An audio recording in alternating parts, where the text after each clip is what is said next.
¿Alguna vez te has sentido completamente agotado, incluso después de una larga noche de sueño?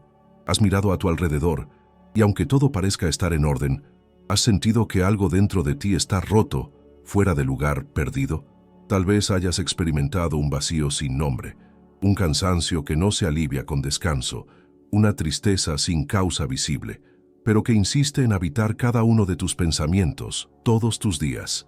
Es en ese territorio oscuro, silencioso y muchas veces incomprendido, donde comienza el camino de la depresión. Y no importa tu edad, clase social, profesión o apariencia. La depresión no elige víctimas con lógica, simplemente llega, y cuando llega, roba el color del mundo. Tú, que antes sonreías con naturalidad, comienzas a ensayar sonrisas frente al espejo. Tú, que antes hacías planes, empiezas a contar los minutos para poder dormir otra vez. No porque dormir sea placentero, sino porque la vida despierto duele demasiado. La depresión no grita, susurra, y lo que susurra, poco a poco, se infiltra en tus pensamientos, distorsiona la realidad, drena tu energía y va vaciando el sentido de las cosas.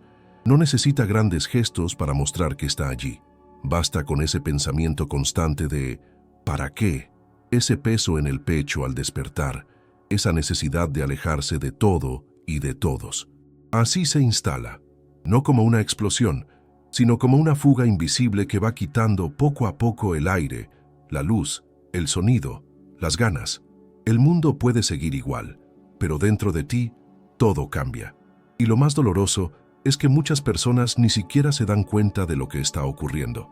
Tratan de ser fuertes, lo disimulan, trabajan aún más, dicen que ya pasará, cuando en el fondo están implosionando en silencio. En esta etapa inicial, uno de los mayores peligros es el juicio, tanto el de los demás como el propio. Comentarios como, eso es una tontería, no tienes motivos para estar así, o hay gente que está peor, no solo hieren, sino que validan la culpa interna que la persona con depresión ya siente por no poder salir del pozo por sí misma. Es como si el dolor que siente necesitara una justificación oficial para ser legítimo, como si solo se pudiera sufrir si hubiera una tragedia concreta que lo explique. Pero la depresión no necesita justificación. Existe, duele y es real, aunque no se vea. Y lo más cruel es que, a diferencia de otras enfermedades, la depresión tiende a aislar al enfermo en lugar de acercar a las personas. Quien sufre depresión generalmente no pide ayuda, no porque no quiera, sino porque siente que no la merece. Ese sentimiento de inutilidad es uno de los pilares de la depresión. La persona comienza a creer que su existencia es una carga para los demás, y entonces se calla, no por orgullo, sino por abandono de sí.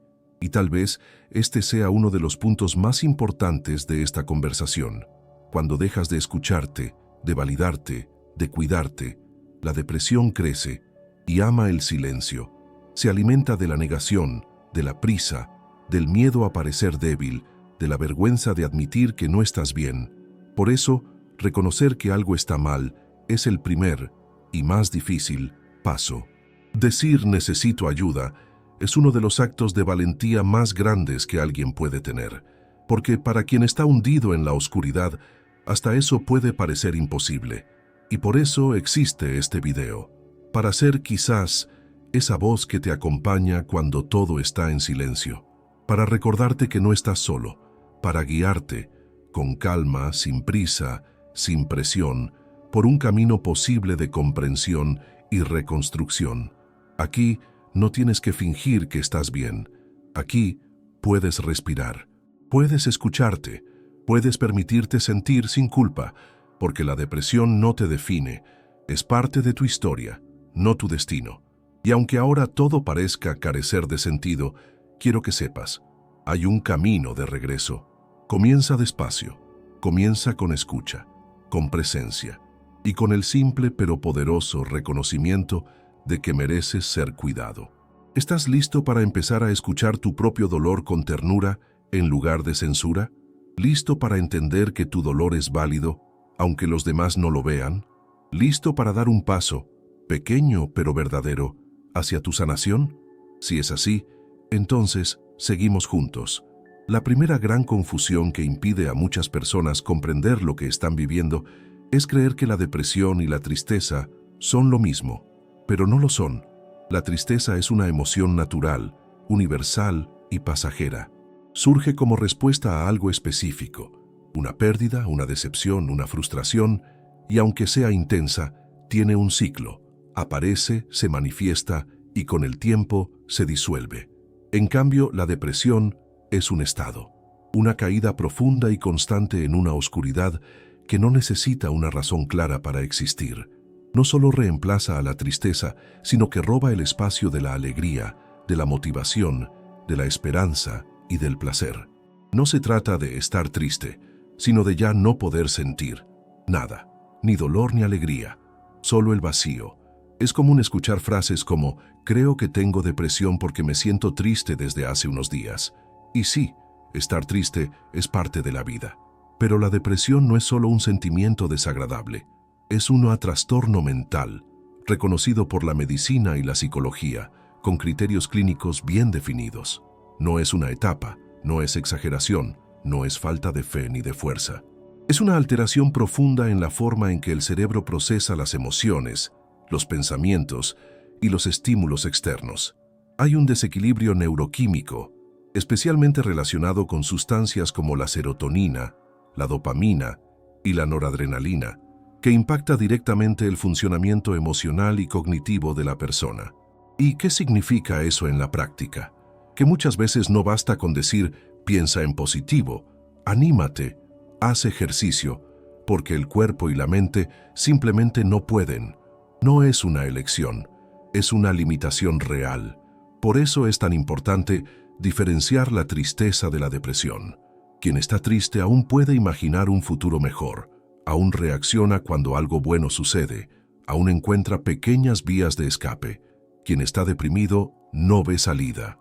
Y ese es uno de los signos más alarmantes, la pérdida de perspectiva. La vida deja de tener sentido. Las cosas que antes daban placer, escuchar música, cocinar, salir con amigos, pierden su color, su sabor, su valor. Aparece una apatía profunda, una especie de anestesia existencial, donde todo parece inútil, pesado, distante, y muchas veces eso viene acompañado de sentimientos intensos de culpa, de fracaso, de autodesprecio. Como si la persona estuviera en un juicio interno constante, escuchando voces que repiten, no eres suficiente, no sirves para nada, a nadie le importas. Y lo más cruel es que, en el intento de ocultar ese dolor, porque sí, aún existe mucho estigma, muchas personas se colocan máscaras, van a trabajar, sonríen, se visten bien, interactúan, por fuera parecen estar bien, por dentro se están derrumbando. A esto se le llama depresión sonriente, y es lo que lo hace todo aún más confuso, especialmente para quienes están cerca. Porque ¿cómo ayudar a alguien que parece estar normal? ¿Cómo notar que ese compañero de trabajo, siempre simpático, en realidad lucha cada mañana contra pensamientos suicidas? ¿Cómo entender que ese familiar que siempre está durmiendo no es perezoso, sino que está intentando escapar de un dolor insoportable? El diagnóstico de la depresión requiere sensibilidad, escucha atenta y muchas veces intervención profesional. Es aquí donde entran los criterios diagnósticos, utilizados por psicólogos y psiquiatras. Según los manuales internacionales como el DSM-5, Manual Diagnóstico y Estadístico de los Trastornos Mentales, la depresión se caracteriza por un conjunto de síntomas persistentes durante al menos 2 semanas, como estado de ánimo deprimido la mayor parte del día, pérdida de interés por actividades que antes eran placenteras, fatiga o falta constante de energía, insomnio o sueño excesivo, cambios en el apetito y el peso, sentimientos de inutilidad o culpa excesiva, dificultad para concentrarse, pensamientos de muerte o suicidio. Es fundamental recordar, no es necesario tener todos estos síntomas para ser diagnosticado con depresión. Cada persona lo vive de manera diferente. Por eso el cuidado debe ser siempre individualizado. Otro punto que debe quedar claro es que existen diferentes tipos de depresión. El más conocido es el trastorno depresivo mayor, pero también existe la distimia, Una depresión crónica de baja intensidad, la depresión estacional, relacionada con la falta de luz solar en ciertas épocas del año, la depresión posparto, entre otras variantes, y cada una de estas formas requiere enfoques específicos, cuidados diferenciados y muchas veces un tratamiento multidisciplinario que incluye psicoterapia, medicación y cambios en el estilo de vida. El camino hacia la recuperación no es simple, pero existe, y comienza con el paso más importante: comprender que la depresión es una enfermedad real, tratable, y que tú, o alguien que amas, no está solo en esta lucha. Por lo tanto, si sientes que algo no está bien desde hace tiempo, si notas que tu vida ha perdido brillo, que tus pensamientos son cada vez más negativos y que nada parece tener sentido, tal vez ha llegado el momento de escuchar con más atención lo que tu cuerpo y tu alma intentan decirte.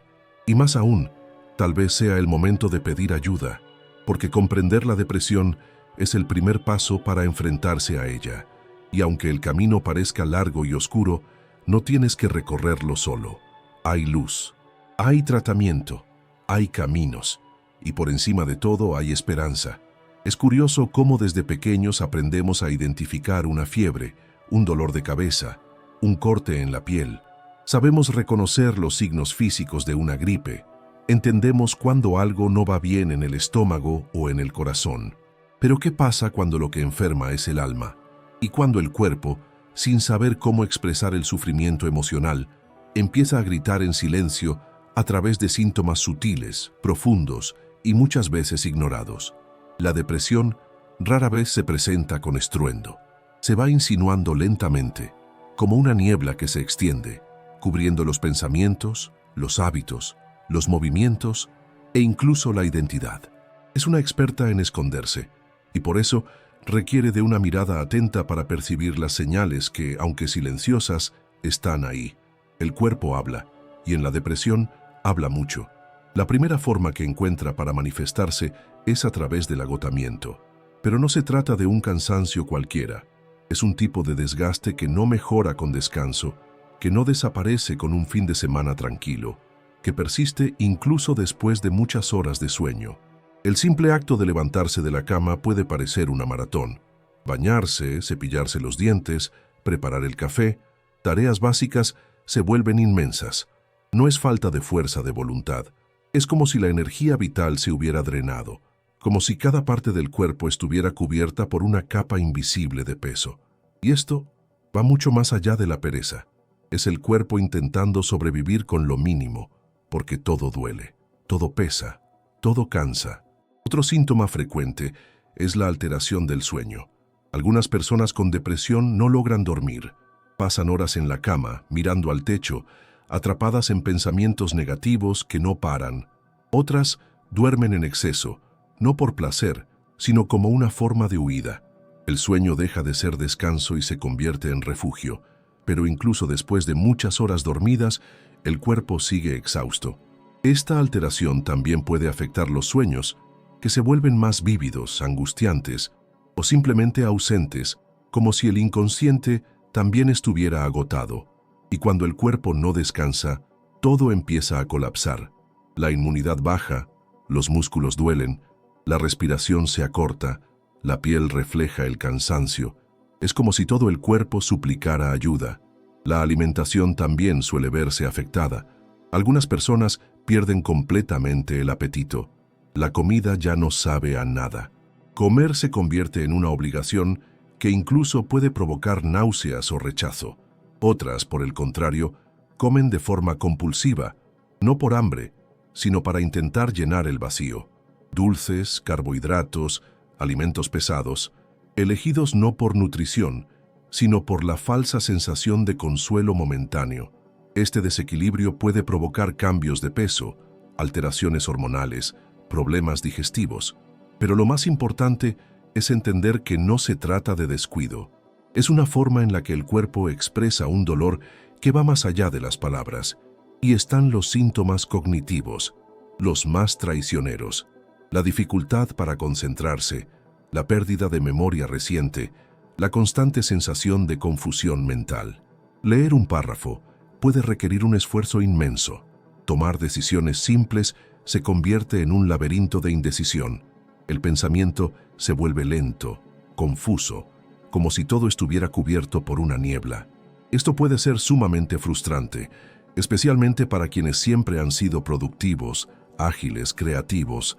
La mente, que antes era un territorio de ideas y claridad, se transforma en un campo de batalla donde las voces críticas resuenan más alto que cualquier pensamiento de esperanza. Además, está el impacto emocional que se infiltra en todas las relaciones. La persona deprimida puede volverse más irritable, sensible, retraída. Puede alejarse de sus amigos, evitar conversaciones, cancelar compromisos. A veces, esto se percibe como frialdad o grosería, pero en realidad es solo un intento de protegerse, de ahorrar energía, de evitar el peso de la interacción social, cuando incluso mantener el propio cuerpo en pie ya es una lucha diaria. Y todo eso, el cansancio, el sueño alterado, la alimentación desregulada, la mente confusa, el aislamiento, forma un ciclo que se retroalimenta y que, si no se detiene, puede llevar a cuadros cada vez más graves, incluyendo pensamientos suicidas. Por eso, escuchar al cuerpo es un acto de sabiduría, y escuchar a la mente es un acto de valentía. Muchas veces, los primeros signos de que algo no va bien no aparecen como llanto, sino como insomnio, no como palabras, sino como dolores en el pecho, no como gritos, sino como silencios prolongados. El cuerpo y la mente siempre están intentando avisarnos. El problema es que en la prisa del mundo moderno, aprendimos a ignorar esas señales, a silenciar lo que incomoda, a tragar el sufrimiento con sonrisas automáticas, pero eso tiene un precio, y es alto. Por eso, la invitación aquí es: detente, obsérvate, escúchate, reconoce las pequeñas alarmas antes de que se conviertan en grandes colapsos, porque cuanto antes se identifique la depresión, más eficaz será el camino para tratarla, y ese camino comienza siempre con atención y con acogida. Hay un dolor que acompaña a casi todas las personas que enfrentan la depresión, un dolor aún más silencioso y cruel que el propio sufrimiento psíquico. Es la culpa por no estar bien. Una culpa que se infiltra como una mala hierba en la mente, distorsionando la percepción, destruyendo la autoestima, corroyendo poco a poco la posibilidad del autocuidado. Quien sufre depresión no solo sufre por la tristeza, el vacío o el cansancio, sufre por sentirse mal, por sentir eso. Sufre por juzgarse débil, ingrato, exagerado. Sufre por creer que decepciona a los demás solo por existir. Y en ese ciclo vicioso, la culpa se convierte en el alimento de la enfermedad. Con cada pensamiento autocrítico, la depresión se fortalece y el cuerpo se hace más pesado. La raíz de esa culpa es compleja, pero muchas veces está sembrada desde muy temprano en nuestra vida, que llorar es debilidad, que mostrar sufrimiento es señal de inestabilidad, que siempre hay que ser fuerte, poder con todo, seguir adelante. Esas ideas que parecen motivadoras en la práctica se convierten en condenas, porque la verdad es que nadie puede con todo el tiempo. Nadie es invulnerable, pero cuando crees que debes serlo y no puedes, llega el colapso, llega la culpa. Y no es cualquier culpa, es una culpa que se infiltra en cada decisión, cada ausencia, cada silencio. Empiezas a culparte por no ser lo suficientemente productivo, por no poder levantarte de la cama, por no responder mensajes, por no poder amar como te gustaría, y eventualmente, hasta respirar parece estar mal, como si ocupar espacio en el mundo fuera una carga para los demás. Esa culpa, muchas veces, impide el primer paso hacia la curación, pedir ayuda.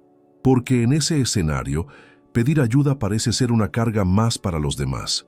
La persona con depresión piensa: ya soy un problema, no quiero ser una molestia también. Y así se aleja, se aísla, se calla, y cuando se instala el silencio, la enfermedad gana terreno. Por eso es tan importante comprender que la culpa que sientes no es tu esencia, es un síntoma. Es parte de cómo la depresión secuestra la mente y distorsiona la realidad. La verdad es que, si estás sufriendo, mereces cuidado. Mereces ser escuchado, mereces tratamiento, y no estás haciendo daño a nadie por estar enfermo. Al contrario, estás teniendo el valor de enfrentar una batalla que muchos jamás comprenderán en su totalidad. Pero ¿cómo romper ese ciclo de culpa? ¿Cómo comenzar a liberarse de esa prisión invisible que te hace castigarte por sufrir? El primer paso es ponerle nombre a lo que sientes, decirte a ti mismo con amabilidad: estoy mal, y está bien estar mal. Sí, está bien no estar bien, porque negar el dolor no hace que desaparezca, hace que crezca en la oscuridad. Permitirse sentir es el inicio de la autocuración. El segundo paso es recordar que las enfermedades emocionales son enfermedades reales, y no hay vergüenza en tener una. Tener depresión no es un signo de debilidad, es un signo de humanidad. Así como nadie se avergüenza de tener diabetes o una gripe, nadie debería avergonzarse por tener un trastorno que afecta al cerebro, a las hormonas, a los pensamientos y a las emociones. Es el mismo cuerpo, solo cambia el área afectada. Otro paso importante es practicar la autocompasión. Esto puede parecer extraño para quien está acostumbrado a exigirse constantemente, pero la autocompasión no es indulgencia. Es reconocer tu dolor sin castigarte por él. Es tratarte como tratarías a un amigo querido que estuviera pasando por lo mismo. Le dirías: eres una carga. O le dirías: ¿necesitas descansar y yo estoy contigo? La voz que usamos internamente necesita transformarse, y eso no sucede de un día para otro, pero comienza cuando empezamos a escucharnos con más amor, menos juicio y más verdad. También es necesario desconstruir las expectativas irreales que podrías haber construido sobre ti mismo. La idea de que debes ser fuerte todo el tiempo, productivo todos los días, de buen humor en cualquier circunstancia, es una prisión. Y es una prisión construida socialmente. La salud emocional no es un estado permanente de felicidad. Es un equilibrio dinámico que incluye subidas y bajadas. Permítete tener días difíciles. Permítete bajar el ritmo. Permítete ser humano. Eso no te hace menos valioso, te hace real. Y es en la realidad, con su dolor y su sanación, donde ocurre la vida. Por eso, si hoy sientes que hasta el aire pesa en tus pulmones, que simplemente existir parece molestar, que el mundo estaría mejor sin ti, escucha con atención. Eso no es verdad. Esa es la voz de la depresión. Y la depresión miente. Miente sobre ti, sobre tu valor, sobre tu impacto en el mundo. No eres una carga, eres una vida en proceso. Y toda vida en proceso merece tiempo, cuidado y amor. Respirar no es un error. Respirar es un acto de valentía. Y cada respiración que tomas, incluso con dolor, es una prueba silenciosa de que hay dentro de ti una fuerza que quizá no veas, pero que está ahí, insistiendo en seguir. Y esa fuerza es tuya. Existe un tipo de soledad que no depende de la presencia o ausencia de personas a tu alrededor. Es una soledad que habita por dentro, que se instala incluso en medio de la multitud, incluso rodeado de familia, amigos o compañeros. Es la soledad emocional, quizá una de las huellas más profundas de la depresión. Es invisible a los ojos, pero profundamente sentida en el pecho. Es la sensación de estar desconectado de todo y de todos, como si existiera una barrera invisible entre tú y el mundo. Ves a las personas reír, vivir, hacer planes, y te sientes como un espectador de una obra en la que ya no tienes un papel. Y por más que intenten acercarse, el dolor parece incomunicable, como si no existieran palabras suficientes para explicar lo que estás viviendo. No quieres preocupar a nadie, no quieres ser una carga, pero, en el fondo, solo quisieras ser comprendido. Este tipo de aislamiento es especialmente cruel porque no siempre es una elección consciente. Muchas veces es una consecuencia directa de la depresión, que va apagando poco a poco el deseo de comunicarse, de abrirse, de compartir. Comienzas a alejarte lentamente, cancelas una salida, dejas sin responder un mensaje, finges que todo está bien y sin darte cuenta te encierras en una concha que, aunque te protege, también te aprisiona. Y cuanto más tiempo pasas dentro de esa concha, más difícil parece salir. El mundo exterior se vuelve lejano, ruidoso, incomprensible. Las personas parecen demasiado felices, demasiado ocupadas, demasiado livianas, y tú, demasiado pesado para ser visto. También está la dificultad de sentirse realmente escuchado. En un mundo acelerado donde todo debe resolverse rápido, quien sufre depresión se encuentra rodeado de respuestas automáticas, consejos rápidos, frases hechas: eso va a pasar, necesitas salir más, haz ejercicio, eso ayuda. Y aunque muchas veces la intención es buena, el efecto puede ser devastador, porque lo que más desea una persona con depresión no es una solución inmediata, es acogida genuina.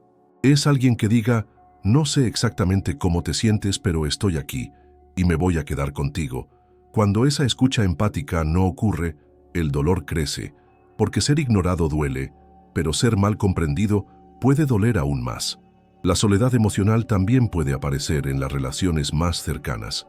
Parejas, familiares, hijos, pueden estar físicamente presentes, pero emocionalmente distantes. A veces porque no saben cómo acompañar, otras veces porque se sienten impotentes. Y ese distanciamiento crea un ciclo cruel. La persona deprimida se siente incomprendida y se retrae. Quienes están cerca se sienten rechazados y se frustran, y al final todos se pierden un poco los unos a los otros. Es en ese vacío relacional donde muchas personas empiezan a creer que no hacen falta, que el mundo seguiría igual sin ellas, que desaparecer sería un alivio para todos. Estos pensamientos, distorsionados y peligrosos, se alimentan del aislamiento. Y por eso, reconectarse es una de las etapas más importantes en el camino de la sanación. Pero ¿cómo reconectarse cuando todo dentro de ti quiere esconderse? ¿Cómo salir del aislamiento cuando la simple idea de hablar con alguien parece agotadora? La respuesta no está en grandes gestos, está en pequeños pasos. Tal vez responder ese mensaje de alguien querido, tal vez aceptar una invitación, aunque sea por poco tiempo, tal vez abrir el corazón a una sola persona en quien confíes. Y si no hay nadie en este momento, buscar a un terapeuta puede ser el inicio de un nuevo puente, porque el terapeuta no está ahí para juzgarte ni para apresurarte. Está ahí para escucharte con profundidad, para acompañarte en la oscuridad hasta que vuelvas a encontrar tu propia luz. Otro paso importante es permitirte volver a formar parte del mundo. Poco a poco, sin culpa, sin presión, participar en pequeños rituales sociales, incluso sin entusiasmo. Reconectar con vínculos antiguos o crear otros nuevos, basados en afinidades reales, no en obligaciones. La soledad de la depresión es real, pero no es definitiva. Siempre hay un hilo de conexión que puede ser reconstruido. Y ese hilo comienza muchas veces desde adentro, reconectándote contigo mismo, con tu historia, con tu dolor, pero también con tu esperanza. Porque por más que la depresión intente convencerte de que estás solo, no lo estás. Hay muchas otras personas que han estado en ese mismo abismo y han encontrado caminos para salir. Hay manos extendidas, aunque ahora no las veas. Hay personas que te van a entender, tal vez no de forma perfecta, pero con el corazón abierto. Y sobre todo, hay un futuro en el que volverás a sentirte parte del mundo, de las conversaciones, de los afectos, de la vida. La depresión puede aislarte, pero la conexión puede sanarte. Y cada vez que te permites ser visto, escuchado y acogido, das un paso en dirección contraria al dolor. Comienzas, poco a poco, a volver a casa, a la casa que siempre fue tuya, tú mismo. El dolor de la depresión, aunque muchas veces sea silencioso y sin causa aparente, no surge de la nada.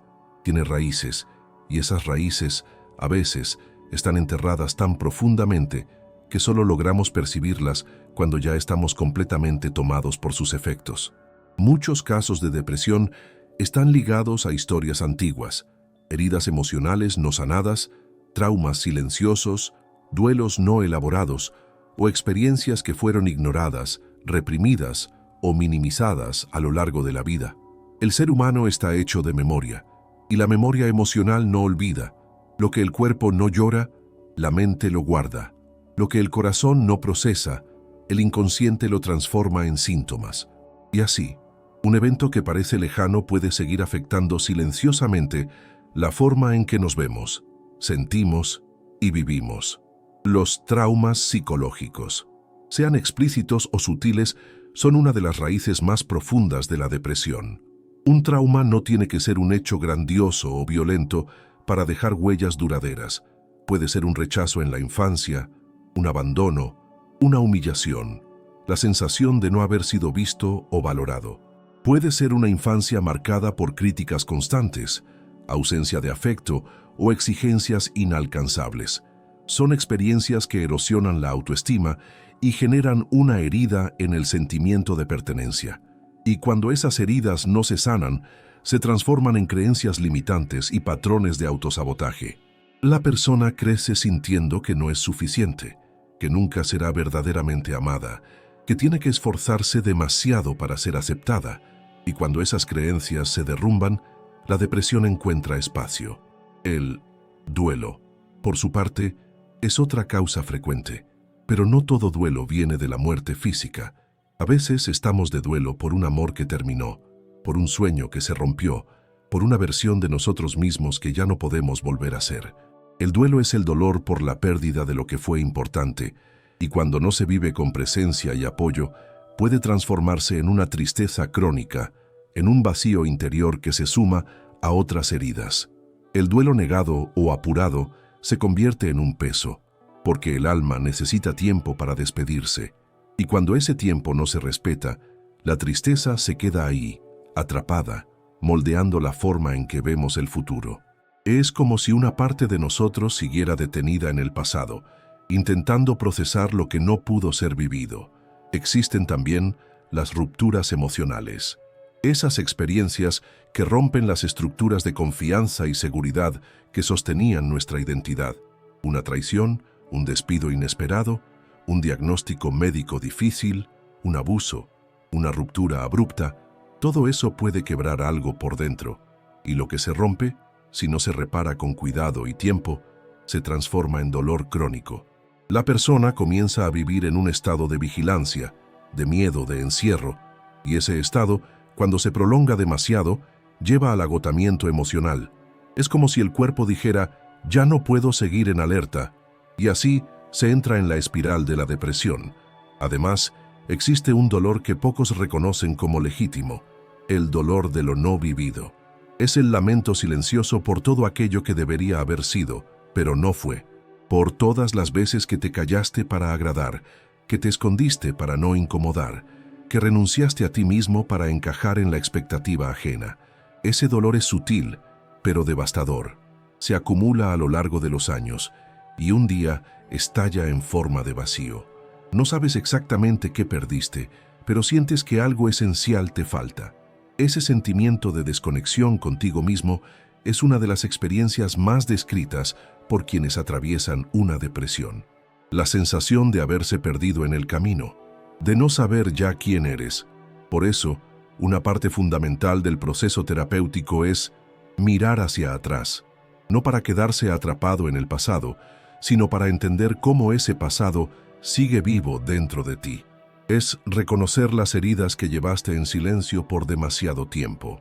Es ponerle nombre al dolor que fue ignorado, silenciar las voces internas que repiten mentiras heredadas y empezar poco a poco a reconstruir tu historia con más verdad y menos culpa.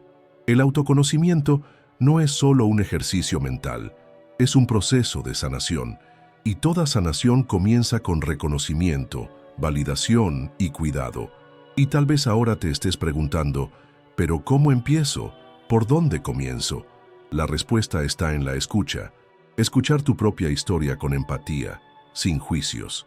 Permitirte recordar con compasión y no con condena. Buscar ayuda profesional puede ser el punto de partida para organizar esas memorias, para comprender las conexiones entre lo que viviste y lo que sientes hoy.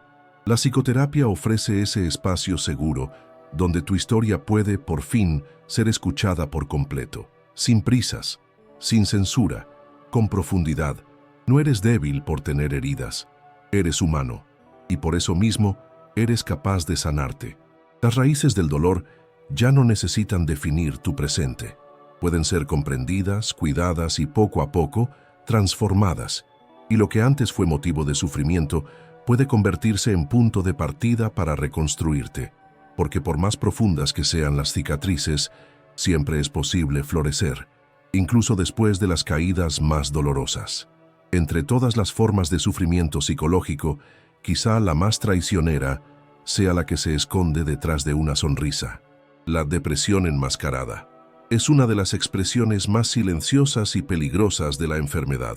No grita, no se manifiesta en llanto, se disfraza de normalidad y por eso pasa desapercibida, incluso para la propia persona que la padece.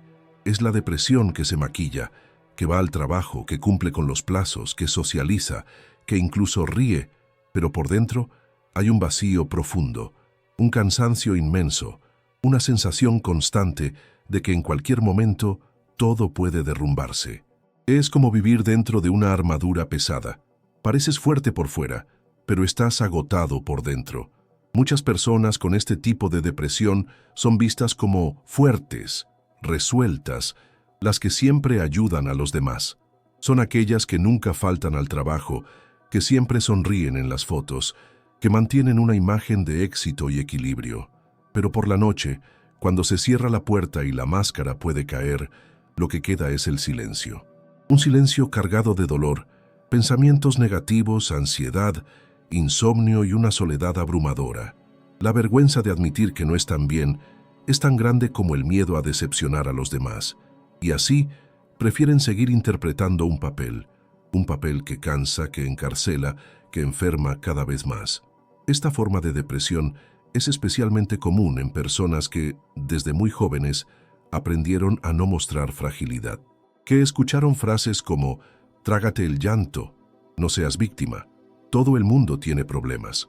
Personas que se acostumbraron a cuidar de los demás, pero nunca aprendieron a cuidarse a sí mismas, que internalizaron la idea de que pedir ayuda es signo de debilidad y que mostrar vulnerabilidad es ser una carga, y entonces, incluso cuando se están cayendo por dentro, siguen sonriendo, trabajan más, producen más, se distraen más. Y en el fondo, todo eso es un intento desesperado de no enfrentar lo que duele, la sensación de no ser suficiente, el miedo a fracasar, el vacío existencial que consume. Pero esta ilusión de normalidad tiene un precio alto. El cuerpo comienza a dar señales, dolores recurrentes, fatiga extrema, crisis de ansiedad, insomnio persistente, cambios en el apetito, falta de deseo sexual.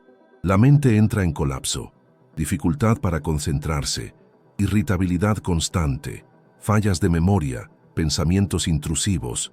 Poco a poco, la máscara empieza a resquebrajarse, y aún así, muchos siguen fingiendo, porque admitir que están mal significaría desmontar una imagen que tardaron años en construir, y para quien siempre ha sido el fuerte, el ejemplo, el alegre, eso parece impensable.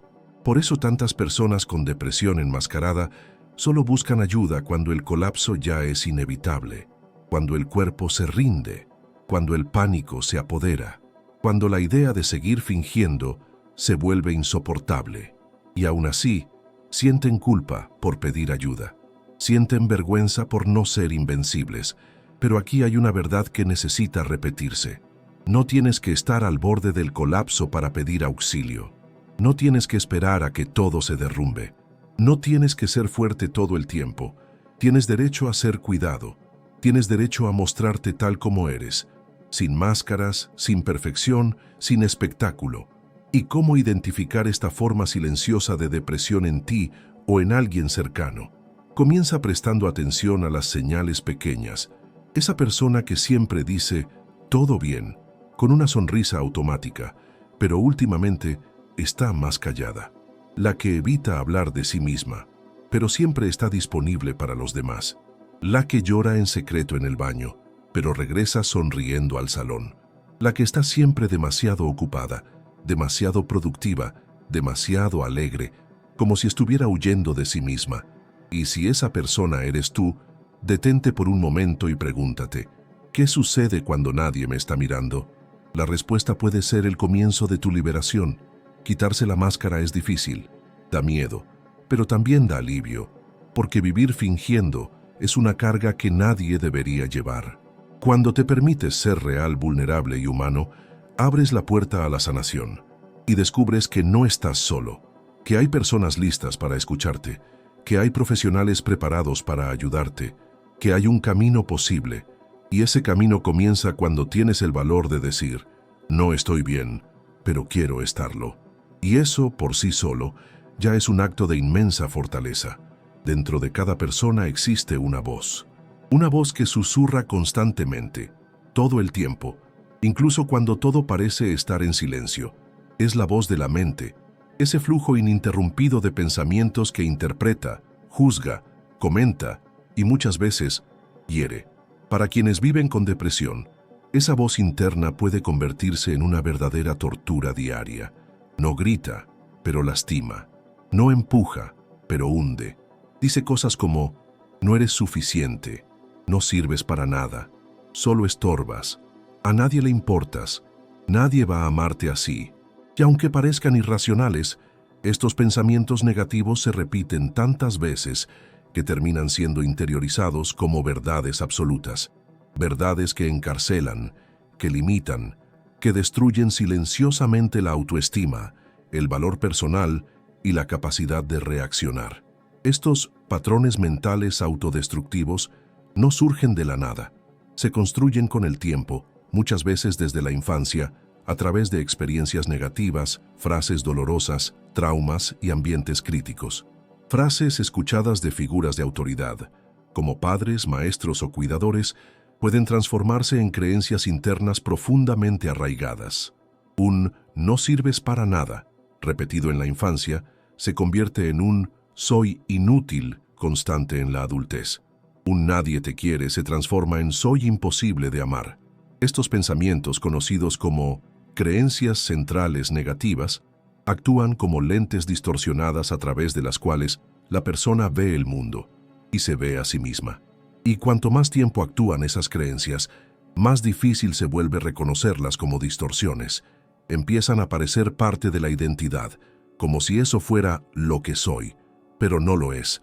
Esos pensamientos no eres tú, son programaciones internas que pueden ser reescritas. Y ese es el papel fundamental de la terapia, especialmente la terapia cognitivo-conductual, TCC, que se enfoca en identificar, cuestionar y reemplazar estos patrones disfuncionales. La TCC enseña que nuestros pensamientos influyen directamente en nuestras emociones y comportamientos. Es decir, si crees que eres un fracaso, te sentirás desmotivado y evitarás desafíos. Si crees que eres una carga, te aislarás y rechazarás ayuda. Si crees que no mereces ser amado, aceptarás migajas afectivas o evitarás vínculos por miedo al rechazo. La mente crea el ciclo, y el ciclo refuerza la depresión. ¿Y cómo se rompe ese ciclo? Primero, reconociendo que existe. El autoconocimiento es el inicio de la transformación. Comienza observando tus pensamientos como si estuvieras afuera, como un espectador. Cada vez que surja un pensamiento negativo, pregúntate, ¿esta afirmación es completamente cierta? ¿Tendría el valor de decirle esto a alguien que amo? Muchas veces descubrirás que te hablas con una crueldad que jamás usarías con nadie más. Y eso debe cambiar. La autocompasión aquí no es un lujo, es una necesidad vital. Hay que aprender a hablarnos con más amabilidad, con más paciencia, con más humanidad.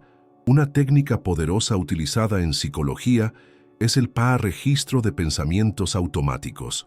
Anotar, siempre que sea posible, los pensamientos negativos que surjan durante el día, y luego analizarlos con lógica, con racionalidad, con preguntas clave. ¿Cuál es la evidencia real de este pensamiento? ¿Hay otra explicación posible para lo que pasó? ¿Qué le diría a un amigo que estuviera pensando esto? Este ejercicio, cuando se hace con regularidad, comienza a abrir grietas en la rigidez de las creencias destructivas. Comienza a mostrar que no todo lo que dice la mente es verdad. Y esa percepción, por más simple que parezca, es profundamente liberadora. Es fundamental recordar que nuestra mente no es una enemiga. Está intentando, a su manera, protegernos del dolor. Pero cuando arrastra historias no resueltas, traumas no sanados y miedos mal entendidos, termina haciéndonos más daño que bien. Por eso, necesitamos reeducarla. Necesitamos mostrarle a la mente que existen otras formas de interpretar la realidad. Enseñarle que podemos equivocarnos sin ser fracasos, que podemos ser vulnerables sin ser débiles, que podemos ser imperfectos y aún así merecer amor. Este proceso no es rápido ni fácil, pero es posible. Y cada vez que cuestionas un pensamiento destructivo, das un paso hacia la sanación. Y por último, recuerda, no estás solo. Todos, en algún grado, tenemos una voz interna crítica. Lo que cambia es el volumen, la frecuencia, la intensidad con la que se manifiesta, y cuánto creemos en ella. Aprender a diferenciar la verdad de la autodestrucción es una de las mayores conquistas del camino terapéutico. Y cuando comienzas a darte cuenta de que esa voz que decía «no lo vas a lograr» estaba equivocada, entonces algo empieza a transformarse, porque la misma mente que destruye también puede aprender a construir. La misma mente que enferma también puede aprender a curar. Y ese nuevo comienzo empieza aquí, ahora, con una frase sencilla. Yo no soy lo que mi dolor dice que soy. Imagina vivir con la mente dividida entre dos extremos opuestos, igualmente opresivos. Por un lado, la ansiedad, que acelera, inquieta, anticipa, exige. Por el otro, la depresión, que desacelera, vacía, apaga, paraliza. Para muchas personas, estos dos estados no solo coexisten, sino que se entrelazan, se alimentan mutuamente, se confunden, y juntos crean un ciclo agotador que parece imposible de romper. La ansiedad te empuja hacia el futuro con miedo, mientras la depresión te arrastra hacia el pasado y el presente con su peso. Y en medio, estás tú, cansado, abrumado, intentando sobrevivir al caos interno de un cuerpo que quiere correr y un alma que solo quiere desaparecer. Esta convivencia entre ansiedad y depresión es más común de lo que se cree. Los estudios muestran que más de la mitad de las personas diagnosticadas con depresión también presentan síntomas de ansiedad, y no es difícil entender por qué. La ansiedad, cuando es constante y está desregulada, desgasta el sistema nervioso, sobrecarga la mente con pensamientos catastróficos y drena la energía vital. Con el tiempo, ese agotamiento emocional puede abrir paso a la depresión. Por otro lado, la depresión, con su apatía, desesperanza y desconexión, genera inseguridad, miedo a actuar, miedo a equivocarse, alimentando así la ansiedad. Es un ciclo perverso. La ansiedad te mantiene en alerta extrema, la depresión te deja sin fuerzas. Una exige acción, la otra impide moverse. Los síntomas de esta dupla son intensos y muchas veces confusos. En el cuerpo aparecen temblores, sudoración, dificultad para respirar, tensión muscular, taquicardia y dolores difusos. En la mente, pensamientos negativos repetitivos, sensación de pánico inminente, dificultad para concentrarse, miedo constante al fracaso, sensación de incapacidad y desesperanza. Y el impacto en la vida cotidiana es brutal. Trabajar, estudiar, socializar, dormir, todo se convierte en un esfuerzo sobrehumano. La persona puede despertar ansiosa, vivir el día en estado de alerta y acostarse triste, culpable y agotada.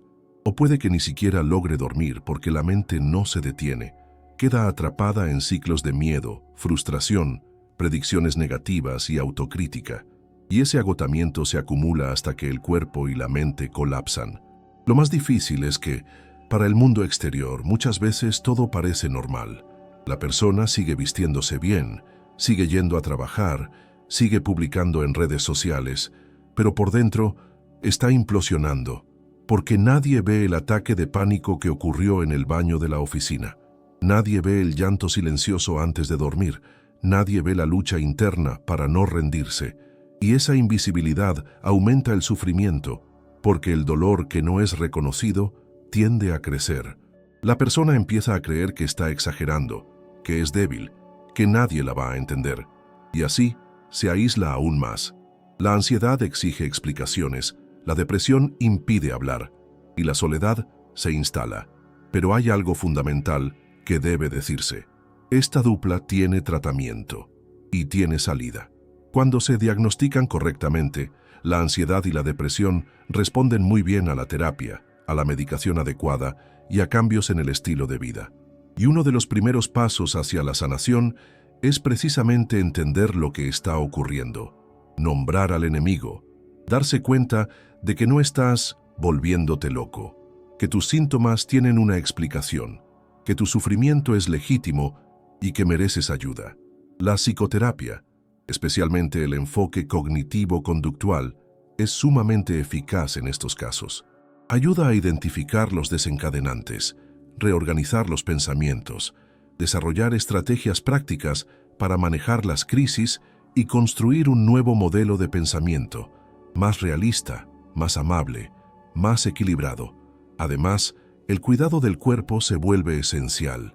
Técnicas de respiración, ejercicios físicos suaves, alimentación equilibrada, higiene del sueño. Todo eso, aunque parezca simple, tiene un impacto profundo en la regulación emocional. Cuando el cuerpo empieza a sentirse seguro, la mente tiende a acompañarlo. Y poco a poco, el ciclo negativo puede ser reemplazado por uno nuevo, el del cuidado, de la ligereza posible, de la reconstrucción. No se trata de eliminar la ansiedad ni de borrar la depresión como si fueran defectos.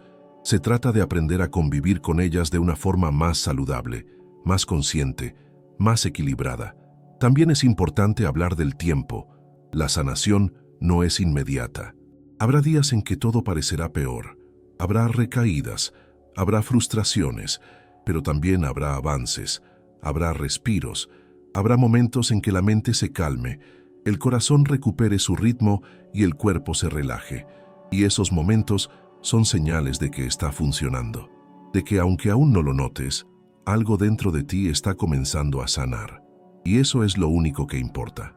Seguir, aunque sea despacio, aunque tengas miedo, aunque duela, porque cada paso que das es un acto de resistencia, un acto de amor, una señal de que todavía crees o quieres volver a creer que es posible vivir con más ligereza. Tú no eres tu ansiedad, tú no eres tu depresión, tú eres quien está en medio de todo eso, intentando, día tras día, encontrar un poco de paz. Y eso, por sí solo, ya es una fuerza inmensa. No estás solo, no estás roto. Y sí, vas a encontrar el camino de regreso hacia ti. Cuando se habla de depresión, casi siempre el foco está en la mente. Pensamientos negativos, tristeza profunda, desesperanza. Pero el cuerpo, ese territorio sensible, complejo y vivo, también siente, y siente profundamente. La depresión no ocurre solo en el plano psicológico, afecta al organismo en su totalidad. Y una de las señales más claras de su presencia está en los cambios físicos visibles y persistentes, que muchas veces son ignorados, tratados por separado o confundidos con otras enfermedades. Por eso, entender cómo se manifiesta la depresión en el cuerpo es fundamental para reconocer lo que está sucediendo, y más aún, para validar que el dolor físico también es dolor emocional, y que el cuerpo, a su manera, simplemente está intentando expresar lo que el alma ya no puede soportar sola. Empecemos por el sueño, uno de los primeros aspectos y de los más intensamente afectados. La depresión puede provocar insomnio crónico, en el que la persona tiene dificultades para conciliar el sueño, para mantenerlo, o se despierta en medio de la noche con pensamientos angustiantes. También hay quienes duermen muchas horas seguidas y aún así se despiertan exhaustos, como si el sueño no hubiera sido reparador. Esto ocurre porque en la depresión la arquitectura del sueño se ve alterada. Los ciclos profundos se interrumpen, los sueños se vuelven más intensos y perturbadores, y el cerebro permanece en estado de alerta incluso mientras el cuerpo descansa. Es como si descansar dejara de ser natural, y sin un sueño de calidad, todo el funcionamiento corporal colapsa.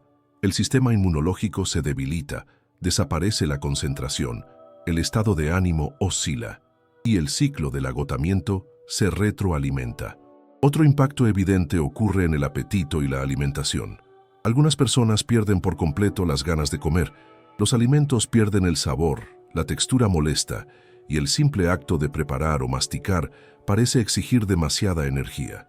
El cuerpo comienza a adelgazar, muchas veces rápidamente, y esto lleva a un debilitamiento general. Por otro lado, hay quienes desarrollan una compulsión alimentaria.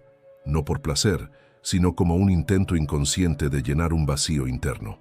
Buscan alimentos calóricos, azucarados, pesados, con la esperanza de obtener un alivio emocional que nunca llega. Después del exceso, llega la culpa, y esa culpa refuerza el ciclo del dolor. Tanto el exceso como la falta de apetito son expresiones válidas del cuerpo intentando lidiar con un colapso interno que no sabe cómo gestionar. Y también está el dolor físico. Sí, dolor físico real. Muchas personas con depresión relatan dolores musculares, migrañas constantes, tensiones en el cuello y los hombros, sensación de pesadez en las extremidades, cansancio extremo. Ese dolor no es producto de la mente, es fisiológico. La depresión altera el funcionamiento de neurotransmisores como la serotonina y la noradrenalina, que, entre otras funciones, regulan la percepción del dolor. Cuando estos niveles están desequilibrados, el dolor se intensifica. Por eso alguien puede hacerse todos los exámenes posibles y no encontrar ninguna causa orgánica para sus dolores, y aún así, sufrir intensamente. El cuerpo no está inventando síntomas, está pidiendo auxilio. El agotamiento constante es otro síntoma característico. Un cansancio que no desaparece, que no mejora con el descanso, que se convierte en un compañero diario. Levantarse de la cama parece una tarea hercúlea. Bañarse requiere planificación. Hablar con alguien implica un esfuerzo emocional. Trabajar, estudiar, hacer tareas domésticas, todo se vuelve una carga. La persona deprimida no es perezosa, está agotada. Y ese agotamiento no es moral, es biológico. Es como si el sistema nervioso estuviera constantemente sobrecargado, luchando por mantener el mínimo funcionamiento ante un colapso interno. Y cuanto más se exige a sí misma, más se resiste el cuerpo, porque el cuerpo solo quiere parar, solo quiere silencio, solo quiere respirar en paz. Es necesario romper con el mito de que la salud mental y la salud física son cosas separadas. No lo son. Se influyen mutuamente todo el tiempo. La depresión es una enfermedad del cerebro, pero sus efectos se esparcen por todo el organismo. Reconocer estos efectos es una forma de validar el sufrimiento de quien lo está viviendo, de ofrecer acogida sin juicio, de entender que ese compañero que falta frecuentemente puede estar enfrentando crisis severas de dolor, que ese familiar que solo quiere dormir quizás esté huyendo de pensamientos que lo atormentan, que esa pareja que ha perdido el interés sexual tal vez esté lidiando con un desequilibrio profundo que no tiene nada que ver con el amor, y sí con el colapso de la energía vital. El cuerpo es sabio, siempre intenta avisar.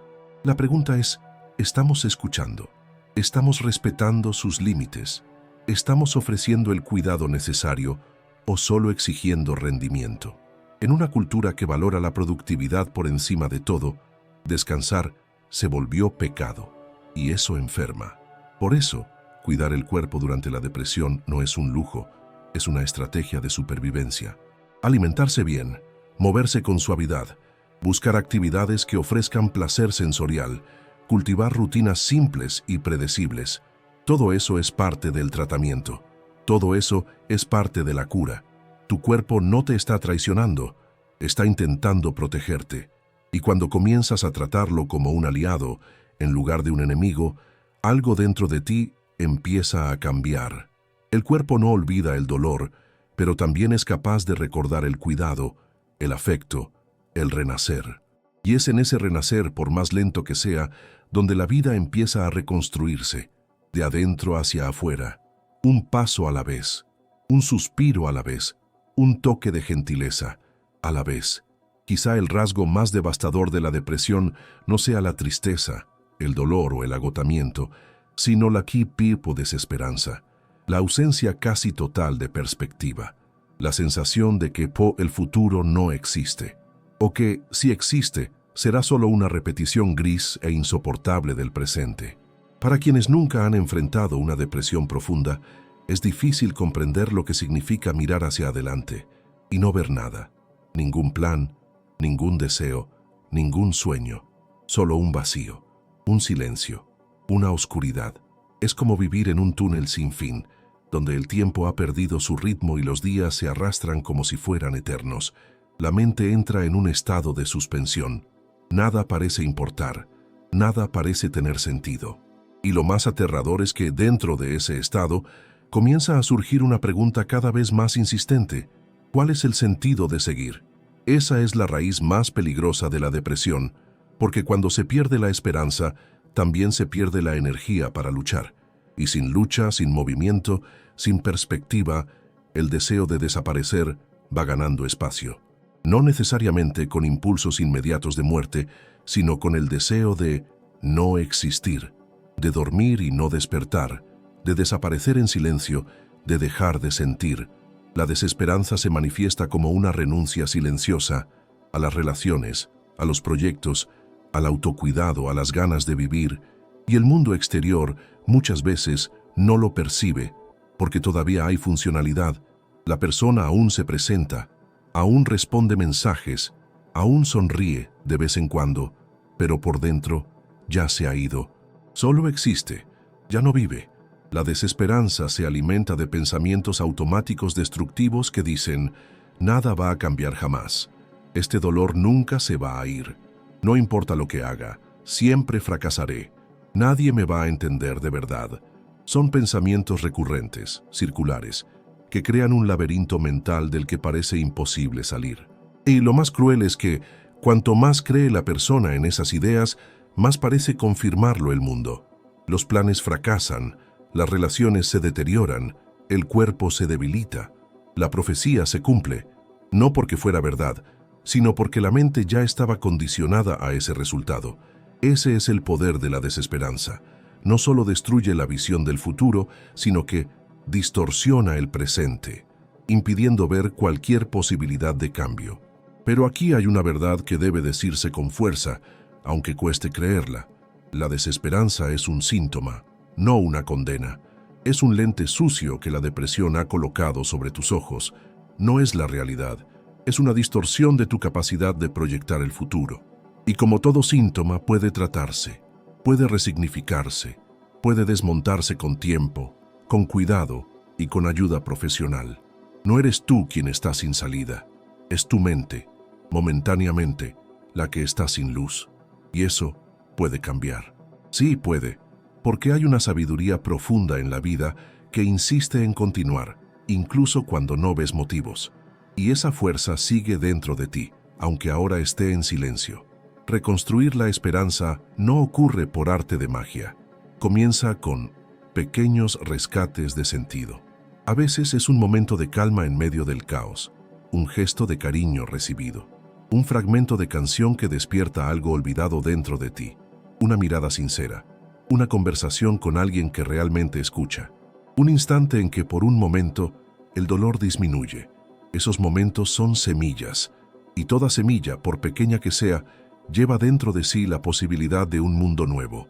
El proceso terapéutico ayuda a encontrar esas semillas, ayuda a identificar lo que aún late, lo que aún tiene valor, lo que puede reconstruirse, porque incluso después de todo, todavía hay algo que merece ser vivido.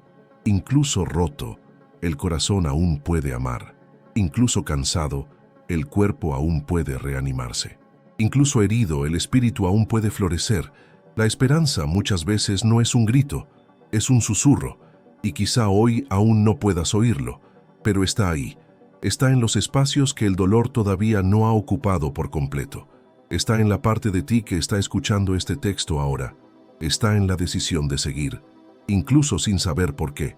Y todo eso ya es un comienzo, ya es una semilla. La desesperanza miente, y la verdad es que no llegaste hasta aquí para rendirte ahora. Tu historia no termina en medio del túnel. Tu historia continúa, y sí puede ser reescrita, con tiempo, con apoyo, con amor, con coraje. Si hoy no puedes ver el futuro, está bien. Lo construiremos juntos, paso a paso, respiración por respiración, elección de vida por elección. Existe una mentira sutil, profundamente arraigada en muchas de nuestras culturas, que dice que pedir ayuda es señal de debilidad.